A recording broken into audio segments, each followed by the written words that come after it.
할렐루야. 오늘 이 시간 절망 앞에 설 때라는 제목으로 우리 하나님 말씀 전하겠습니다. 묵상과 성경 읽기의 차이가 있다면 묵상은 성경을 읽으면서 하나님의 마음을 발견하는 것입니다. 그 하나님의 마음을 가지고 오늘 하루를 살아가는 것입니다. 한 주의 시작인 이 월요일, 하나님 이 월요일을 통하여서 하나님의 말씀대로 살기로 다짐합니다 라는 다짐인 것입니다. 오늘의 본문은 우리가 너무나도 잘 아는 본문입니다. 아마도 에스겔하면 이 본문이 딱 떠오를 것입니다. 여호와께서 바벨론에 포로된 에스겔을 데리고 골짜기로 데리고 가십니다. 아무런 희망이 보이지 않는 뼈들로만 가득한 골짜기로 인도하셔서 그것들을 소생시키시고 그것들을 군대로 만드는 환상의 이야기입니다. 그러면 오늘을 살아가고 있는 우리에게, 일상이 단절되어 있는 우리에게 오늘의 말씀은 어떤 하나님을 발견할 수 있을까요? 우리 1절인데요.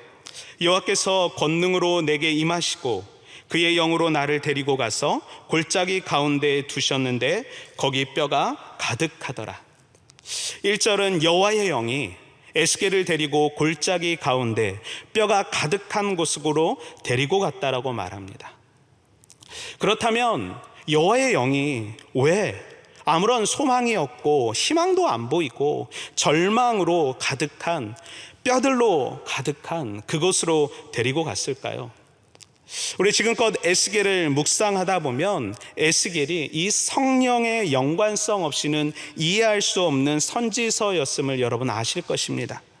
히브리어 루하흐라는 단어는요, 하나님의 영, 성령으로 해석되어지는데 이 구약 성경에 389번 사용되어지는데 무려 이 에스겔서에만 52번 사용되어짐으로써 에스겔서가 하나님의 영, 성령과 밀접한 관계가 맺고 있음을 말해주고 있습니다.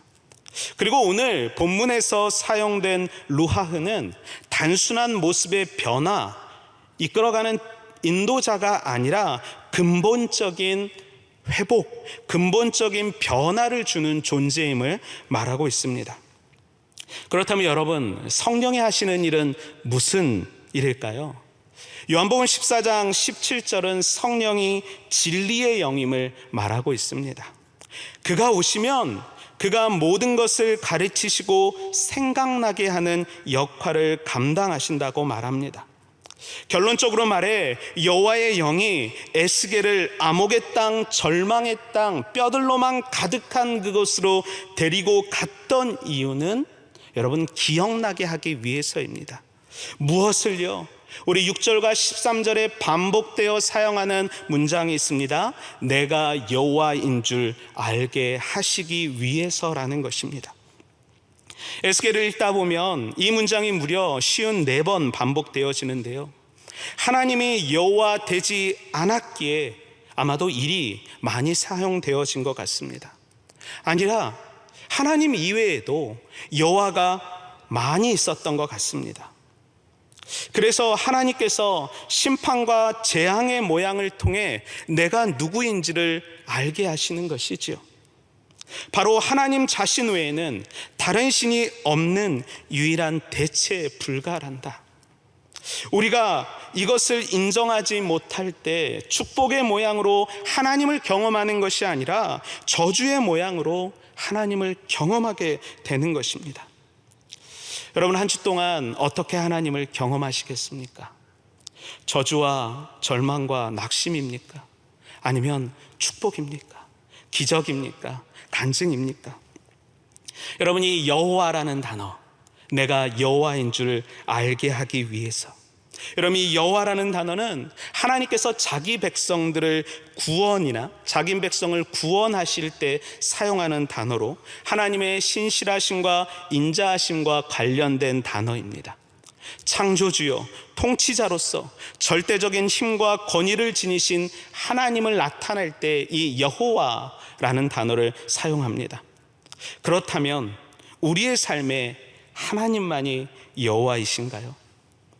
우리를 통치하시는 분, 절대적 힘과 권위를 가지고 내 삶을 좌지우지하는 것은 무엇입니까?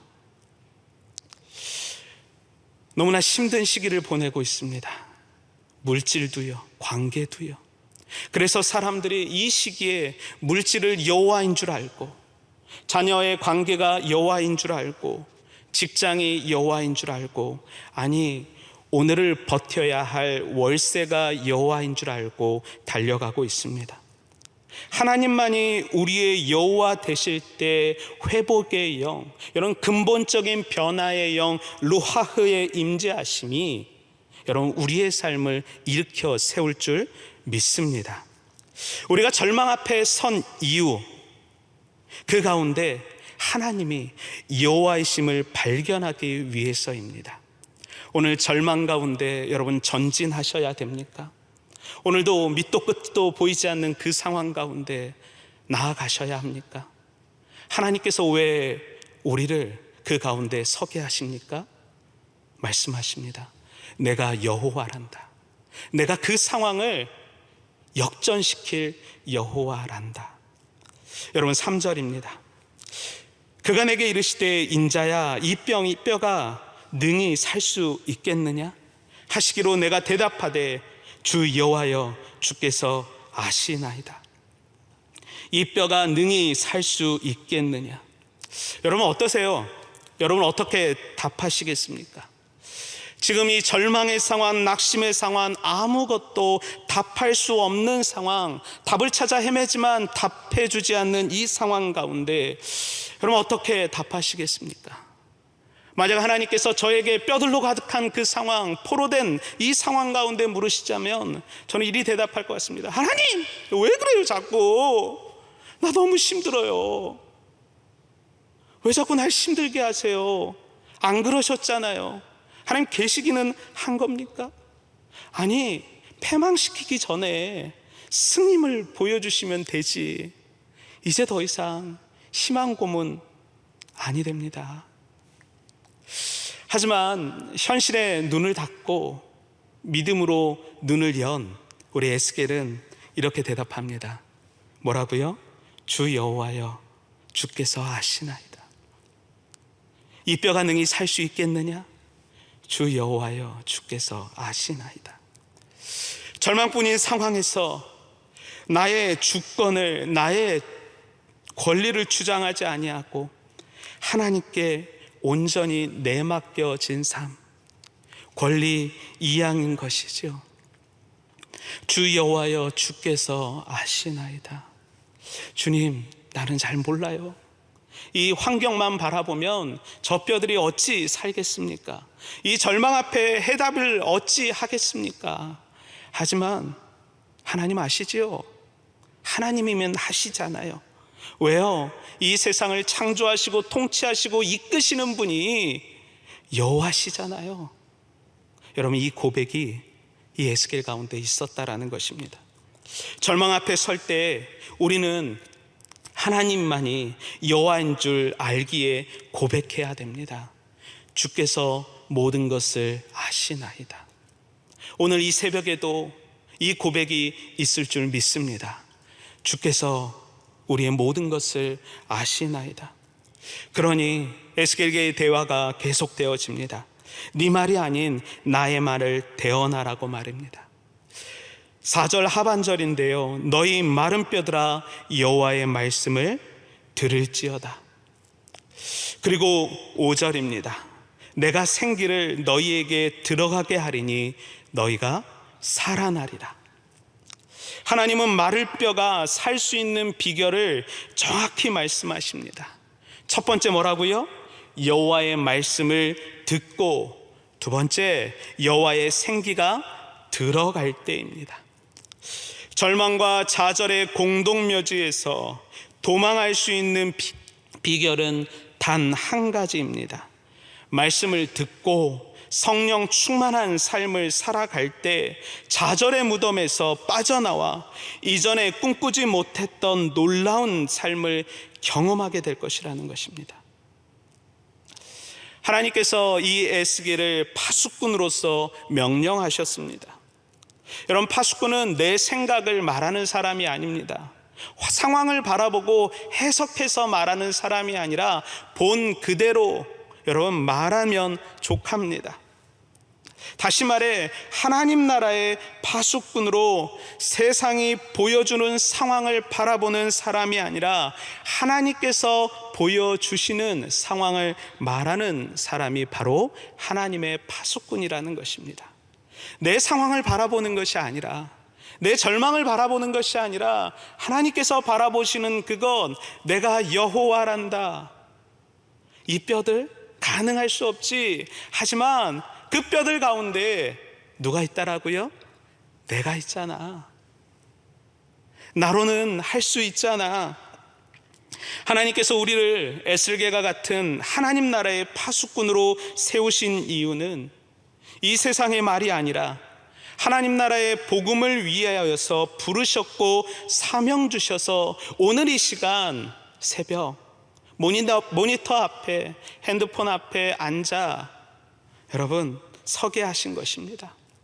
오늘 내가 이 삶 가운데 파수꾼이라다. 절망 가운데 빠져있는 사랑하는 자녀들에게, 사랑하는 직장 동료에게 내게 주신 그 평안, 그리스도인만이 가질 수 있는 그 평안을 가지고 주께서 하시나이다. 하나님이라면 할 수 있습니다. 여러분, 낙심뿐이시죠. 해결이 안 되죠. 하지만 하나님 앞에 나올 때 하나님이 하실 것입니다라고 말을 전하는 사람, 그것이 우리의 사명인 것이지요. 바벨론이라는 광야를 살고 있지만 그는 바벨론의 룰대로 살아가는 사람이 아니었습니다. 바로 하나님의 컨트롤을 받아 움직이는 사람이었다라는 것입니다. 그러기에 환경은 광야, 바벨론이었지만 광야가 아닌 하나님의 임재가 있는 천국을 경험한 것입니다. 예수님께서 풍랑이 이는 그 바닷 가운데 뱀이 창에 들어가 고물을 베고 주무신 이유가 무엇입니까? 그 풍랑을 잔잔케 하시는 여러분 창조주이시기 때문입니다. 왜 광야 가운데 이리와 늑대와 사나운 것들이, 도적대들이 있는 가운데 왜 하나님은 예수 그리스도는 평안하셨습니까? 누가 수종 들었기 때문에요? 천사가 수종 들었기 때문입니다. 환경 가운데 우리가 평안을 유지할 수 있는 비결은 내 마음 가운데 누가 계시기 때문입니까? 그리스도가 있기 때문입니다. 예전 한 드라마에 한 남자 주인공이 여자 주인공께 이렇게 말하더라고요. 내 안에 너 있다. 하나님께서 오늘 이 새벽 우리에게 말씀하시는 것 같습니다. 장인아, 내 안에 너 있단다. 네 안에 내가 있단다. 그러니 환경 바라보지 아니하고 약속 바라볼래? 이 세상의 삶은 끝이지만 이 끝 가운데 서 계시는 그분 바라보면 여러분 절망이 기쁨으로, 감사함으로 바뀔 줄 믿습니다. 우리가 이 세상의 모든 것을 추구한다 할지라도 우리가 만족이 없는 이유는 바로 하나님께서 이 세상의 것으로 만족하게 지으시지 않으셨기 때문입니다. 절망과 원망의 시간을 보내고 있습니까? 주님의 인도하심을 받아 성경을 펴시고 말씀을 묵상하신다면 그 광야에서, 그 바벨론 땅에서 하나님을 경험하게 할 줄 믿습니다. 우리 7절입니다. 이에 내가 명령에 따라 대언하니 대언할 때에 소리가 나고 움직이며 이 뼈 저 뼈가 들어맞아 뼈들이 서로 연결되더라. 믿기만 하고 명령에 따라 대언하니 좌절의 역사가 희망의 역사로 바뀌게 되어집니다. 아무런 소망 없는 상황, 뼈다귀로만 가득한 상황, 역청케 하시는 하나님, 모든 것이 혼돈이고 복잡한 상황을 정리하시는 하나님께서 이 뼈 저 뼈가 들어맞아 뼈들이 서로 연결되어 심줄이 생기고 살이 오르고 가죽이 덮이고 큰 군대로 살아나게 됨을 볼 수 있습니다. 마치 창세기 1장 2절에 땅이 혼돈하고 공허하며 흑암으로 가득 차 있었지만 하나님의 말씀으로 새로운 질서를 유지하고 심히 보기 좋은 상태로 만들어진 것입니다. 이것이 말씀의 힘일 줄 믿습니다. 내 힘으로는 혼돈이고 좌절이고 여러분 흑암이고 공허이지만 하나님이 말씀하시면 보기 좋은 존재로 여러분 바꾸신다라는 것입니다. 우리 10절입니다. 이에 내가 명령하여 대언하였더니 생기가 그들에게 들어가매 그들이 곧 살아나서 일어나 서는데 극히 큰 군대더라. 하나님의 생기가 들어가니 제각기 흩어졌던 마른 뼈들이 큰 군대가 됨을 볼 수 있습니다. 멸절되고 소망이 없었던 뼈들이 이제는 큰 군대가 되어 무덤이 아닌 무덤을 열고 곡으로 돌아가는 회복의 말씀을 선포하고 있습니다. 에스겔이 마른 뼈가 군대가 되는 환상을 볼 수 있었던 비결은 무엇이었을까요? 절망 가운데 희망을 볼 수 있었던 비결, 공동묘지에서 여러분 산부인과로 바뀐 비결은 무엇이었을까요? 여러분 바로 여호와의 권능에 사로잡혀 있었기 때문입니다. 좀 더 쉽게 말해 성령 충만한 삶을 살았기 때문에 상황이 아닌 하나님을 바라볼 수 있었던 것입니다. 회당장애가 자신의 딸이 죽게 되어져 있는 상황, 낙심과 두려움이 가득할 때 예수님이 무엇라 말씀하셨습니까? 두려워 말고 믿기만 하라. 여러분 바라본다는 것은 믿음의 외형적 표출입니다. 상황이 아닌 그 속에 역사하시는 주님을 바라볼 때 우리는 하나님의 역사를 보게 될 것입니다. 그렇다면 우리의 삶에 무덤을 열고 큰 군대로 근본적인 변화를 이루어야 할 소망 없는 낙심뿐인 마른 뼈는 무엇입니까? 내 삶의 마른 뼈, 내가 하나님을 여호와로 인정하지 않을 때 나타나는 현상일 줄 믿습니다. 가정의 마른 뼈, 관계의 마른 뼈, 그 마른 뼈들이 심히 큰 군대가 될 수 있는 비결은 상황이 바뀌는 것이 아니라 내 안에 성령의 능력으로 큰 권능으로 사로잡혀 있을 때 그것이 가능케 될 줄 믿습니다. 그렇다면 하나님의 여호와로 깨닫기 위해 우리에게 필요한 것, 여러분 14절입니다. 내가 또 내 영을 너희 속에 두어 너희가 살아나게 하고, 하나님의 생기가 내 삶에 하나님의 영이 루하흐의 영이 여러분 내 가운데 가득 있어야 합니다. 그러기 위해 오늘 이 새벽 여러분 가정 앞에 앉아 있는 것 아니겠습니까? 그리고 하반절입니다. 내가 또 너희를 너희 고국 땅에 두리니 나 여호와가 이를 말하고 이룬 줄을 너희가 알리라. 여호와의 말씀이니라. 뼈다귀 같은 인생을 심히 보기 좋은 존재로 군대로 만드셔서 노예의 땅, 절망의 땅이 아니라 하나님께서 말씀하신 젖과 꿀이 흐르는 여러분 고국의 땅으로 돌려보내겠다라는 것입니다. 지옥 같은 현실에서 탈출할 수 있는 비결, 내 안에 하나님의 생기가, 하나님의 영이 가득할 때 여러분 가능할 줄 믿습니다. 지옥 같은 현실 가운데 서 있지만 우리의 시선은 하나님을 향해 여러분 볼 줄 믿습니다. 오늘 하루 절망 앞에 서 계십니까? 오늘의 마른 뼈 이야기가 일장 축몽같이 여겨집니까? 내 삶과 여러분 너무 동떨어집니까? 하지만 하나님이 말씀하십니다. 여호와의 말씀이니라. 제 말씀이 아니라 여호와의 말씀이니라. 마른 뼈가 일어나는 역사, 변화의 역사, 성령 충만할 때 오늘 하루 우리의 마른 뼈들이 새로운 힘을 받아 새로운 질서에 따라서 심히 보기 좋은 존재로 바뀔 줄 믿습니다. 내 힘이 아닌 여호와의 말씀을 듣고 하나님의 권능에 사로잡혀 살아갈 때 이전에 꿈꾸지 못했던 현실을 맞이하게 될 줄 믿습니다. 하나님께서 허락하신 새로운 일상을 기대하며 한 주의 시작 하나님의 말씀 가운데 엎드리는 하나님의 귀한 자녀들 되기 소망합니다. 우리 말씀을 생각하면서 주여 한번 부르고 기도하겠습니다.